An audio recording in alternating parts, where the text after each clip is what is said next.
नमस्कार, स्वागत है आपका वी टाइम न्यूज पर और आपके साथ मैं हूं पहली चौहान। बढ़ते हैं खबरों की ओर। मुख्यमंत्री ममता बनर्जी के दौरे के तुरंत बाद शमशेरगंज के बेदबोना गांव में एक नया पुलिस कैंप स्थापित किया गया है। पहली बार जंगीपुर पुलिस जिले ने शमशेरगंज के बेदबोना गांव में एक शिविर स्थापित किया है, जो केवल एक गांव क्षेत्र को कवर करता है। जंगीपुर जिला पुलिस सूत्रों के अनुसार इस समय बेदबोना पुलिस कैंप में आपातकालीन आधार पर 6 अधिकारियों को नियुक्त किया गया है। इतना ही नहीं, 19 अन्य सहित कुल 27 बल शिविर में रह रहे हैं।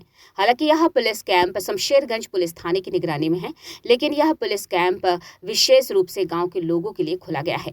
उप निरीक्षक मिथुन हल्दर को नवगठित बेदबोना पुलिस कैंप का प्रभारी अधिकारी नियुक्त किया गया है। यह पुलिस कैंप मंगलवार रात से बेदबोना गांव में शुरू हो रहा है। यह पुलिस कैंप गांव में स्थायी रूप से स्थापित किया गया है। उद्घाटन समारोह के दौरान सभी का मुंह मीठा कराया गया। इस अवसर पर शमशेरगंज थाना आईसी सुब्रत घोष व अन्य पुलिस अधिकारी उपस्थित थे। उल्लेखनीय है कि राज्य की मुख्यमंत्री ममता बनर्जी मंगलवार सुबह शमशेरगंज पहुंची। पीड़ितों को आर्थिक सहायता प्रदान करने के अलावा वह लोगों से उनके फायदे और नुकसान के बारे में भी बात करते हैं। उस रात के ठीक बाद प्रशासन ने आपातकालीन आधार पर बेदबोना गांव में एक पुलिस शिविर स्थापित कर दिया। খুশি আছে যেটা পরবর্তীকালে এরকম ঘটনা না হয় সেদিন তো হলো খুশি আছে আমরা। কি বললেন পুলিশ অফিসাররা? কি বললে পরবর্তীকালে তোমরা ঘটনা হবে না এরকম বললো। দেখা যাচ্ছে কি হচ্ছে। স্থায়ীভাবে থাকবে এটা বললে? হ্যাঁ, পার্মানেন্ট ভাবে থাকবে বললো। কতজন থাকবে বললে পুলিশ সশস্ত্র বাহিনী? 27 জন। আপনারাকে কেমন নিরাপত্তা মানে মনে হচ্ছে যে নিরাপত্তা এরকম লাগছে বা কেমন লাগছে আপনাদের? এখন তো বুঝতে পারছি না, এখন মোদের ভরসাটা পাচ্ছি, এখন কে জানি কি হবে বলতে পারছি না। আস্থা দিল, কতটা ভরসা পাচ্ছেন যে হ্যাঁ আমরা তোমরা থাকো শান্তভাবে, কোনো কিছু ঝামেলা হবে না, কিচ্ছু হবে না, সেটা বললো। আমি কে জানি কিছু হবে কিনা বলতে পারবো না। কোথায় এটা? এখানে খুব সুন্দর। কি কি জানলেন কি হবে এখানে? হ্যাঁ, এখান থেকে কি কি পাবেন? আমাদের সুযোগ সুবিধা হবে, কোনো অসুবিধা হলে এখানে আমরা জানাতে পারবো। কোনো কিছু হলে আমরা এখানে খবর দিতে পারবো এসে। এরকম আমার সুখ সুবিধা আরও ভালো হলো, আমাদের মহিলাদের সুরক্ষিত থাকবে, আমরা খুব ভালো থাকবো। কতজন পুলিশ নিয়ে এটা? 27 জন আর 4 জন বড় উচ্চ অফিসার থাকবে। এই যে মুখ্যমন্ত্রী যাওয়ার পরে আপনারা সরাসরি বেদবোনাতে পুলিশ ক্যাম্প পাচ্ছেন, কি বলবেন এটা? এটা খুব ভালো, খুব সুন্দর করে। আতঙ্ক যেটা ছিল ওটা কি এরপরে কমবে আপনাদের? হ্যাঁ, কমবে, আশা করছি কমবে।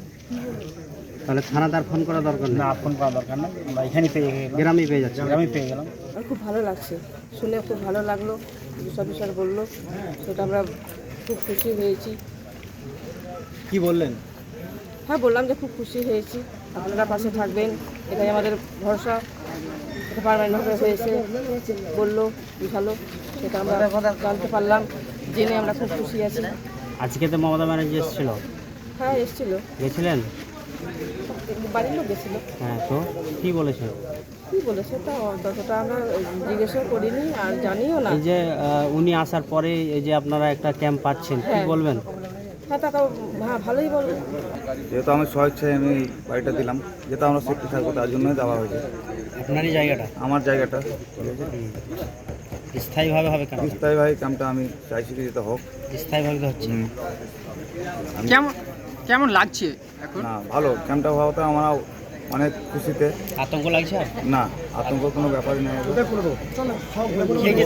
কি বলবেন পুলিশের উদ্দেশ্যে, কি বলবেন এই যে একটা ক্যাম্প পাচ্ছেন? এটা তো শিবির, আজকে মমতা ব্যানার্জি এসেছিল, আজ হিসাবে আমরা সবাই মিলে উদ্বোধন করলাম ক্যাম্পটাকে। মানে একেবারে আপনারা খুশি? খুশি। আপনাদেরকে আর কি কোনো আতঙ্ক ভয় তো আর কোনো রকম কিছু লাগছে? সে আমরা পেয়ে গেলাম পুলিশ, আতঙ্ক কোনো ব্যাপারই নেই। আর কি থানা যাওয়ার ব্যাপার রয়েছে? না, থানা হওয়ার কোনো ব্যাপার নেই, এখানেই থেকে সব কিছু সেফটি পেয়ে যাবো আমরা। ফোন করার ব্যাপার নেই, ফোন কোনো ব্যাপার গ্রামেই পেয়ে যাচ্ছে। প্রয়োজন হলে ফোন করতে হয়, তাহলে দূর থেকে করবে। वी टाइम न्यूज के लिए मुर्शिदाबाद से मिलन सरकार की रिपोर्ट।